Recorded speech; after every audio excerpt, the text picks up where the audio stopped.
How's it going, guys? Dynamite here, coming to you as always from the Digital Warfare 24/7 forums, and today we are going to be talking a little bit about 4 weapons that were only available in a very limited capacity in the Titanfall Beta due to their only being featured through the burn cards. Now, these are 4 weapons that I believe are going to be able to be equipped in your standard pilot loadout in the full release of Titanfall coming up in March, but until then, the only thing that we have to go off of are the very limited opportunities that players had to fool around with these 4 weapons in the Titanfall Beta. Now, for those of you guys who might not have had a chance to have much hands-on time with the beta, burn cards are single-use assets that you're able to deploy at the start of every life, and then they last just for the duration of that life.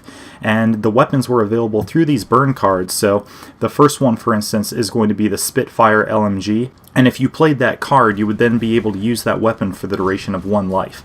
So like I said, starting off with the Spitfire LMG, it is going to have an 80-round magazine and 10 of those magazines for a total of 800 rounds. That is going to be quite a lot of potential suppressive fire that you can unleash on your enemy.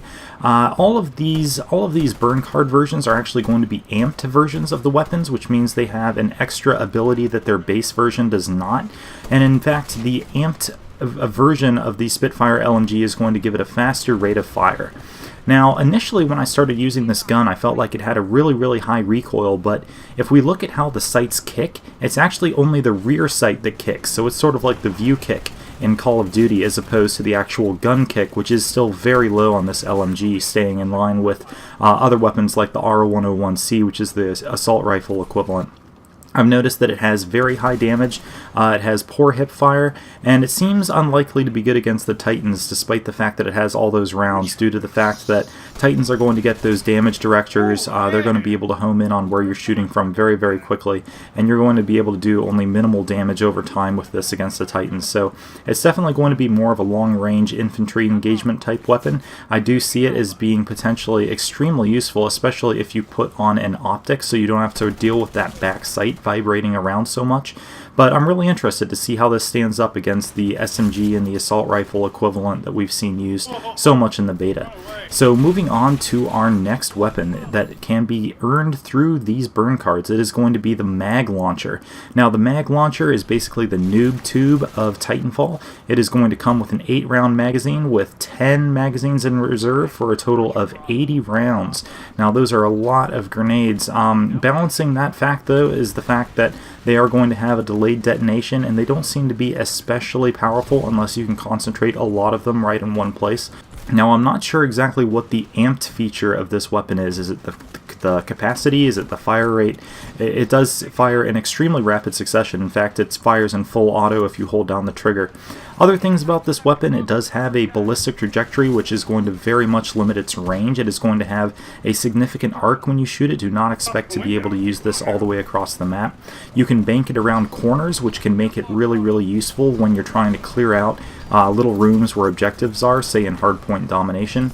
These grenades will explode on direct contact with enemies, so if you want to unload on a Titan, you can. It's going to do a fair bit of damage to Titans, but not enough to be a viable alternative to the Archer, in my opinion.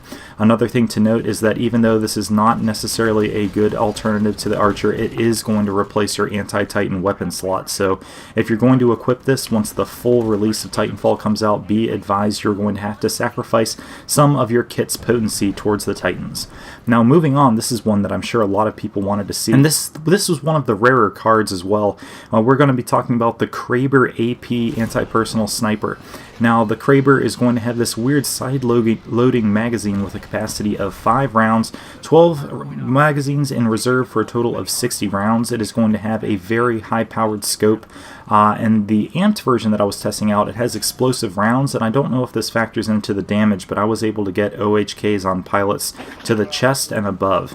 Now, one thing about the areas of the body that this sniper hits is very interesting. There's actually a diagram of a target body on your scope, and it's actually going to show you exactly where you hit. So if you're wondering, you know, like, oh man, I hit that guy in the chest, so you'll actually be able to see exactly where you hit and adjust your aim accordingly. So that looks like something that's going to be pretty interesting to fool around with. I do think, however, that this is going to be of limited usefulness due to the high mobility of pilots.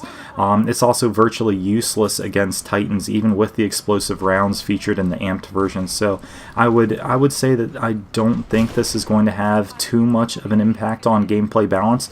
Maybe there'll be some maps released that have much more of a long hallway type feel, tightly concentrated choke points that funnel pilots through, but so far that hasn't been what I've seen from the map so far. I do not think this sniper is going to be especially potent, but this still remains to be seen. We'll see. I'm sure there'll be some people at least who will be happy to run around with a sniper. Moving on to the fourth and final weapon that we see featured here, it is basically a reincarnation of the Spartan laser from Halo 3, if you guys remember that. Now, the Spartan laser, you would have to hold it down for a certain amount of time, and you wouldn't be able to control when it went off. It would just go off after a certain duration of your holding the trigger. And the charge rifle is actually going to be the same way. Now, the charge rifle, it is going to have unlimited ammunition, but it's going to have a slow rate of fire. And the amped aspect of this is actually that it has a faster charge time, so you're going to be able to bring its fire to bear faster against Titans and pilots. Now, I do say Titans and pilots because you can definitely use this weapon against pilots. It is going to give you a one-hit kill potential against pilots. And another thing to note with this weapon is you can actually cloak while you're charging it. So if you're in close quarters or even at mid-range and you're looking to sneak up on a pilot, you can start charging it up while in cloak and then pop out and zap him with it. Now, this is going to do a fair bit of damage to Titans. It is not going to be comparable to the Archer, though, however. Similar to how it was with the mag launcher, I'd say the two do fairly similar damage, so we'll have to see exactly how this is used. I didn't get enough time to play around with it as far as using it at long range against personnel ground targets, because this was a very rare burn card, and I actually only got one to play around with at the very end, so one life with this weapon. But there you go, guys. I've highlighted the 4 weapons that we got a little taste of in the beta and that we're going to see featured in the full version coming up. I'm so excited about this game, and in the future leading up to the March release, I'm going to be talking about other burn cards that hint about abilities to pilots' kits and also to specific types of Titan chassis. Thank you guys so much for watching, and talk to you guys next time.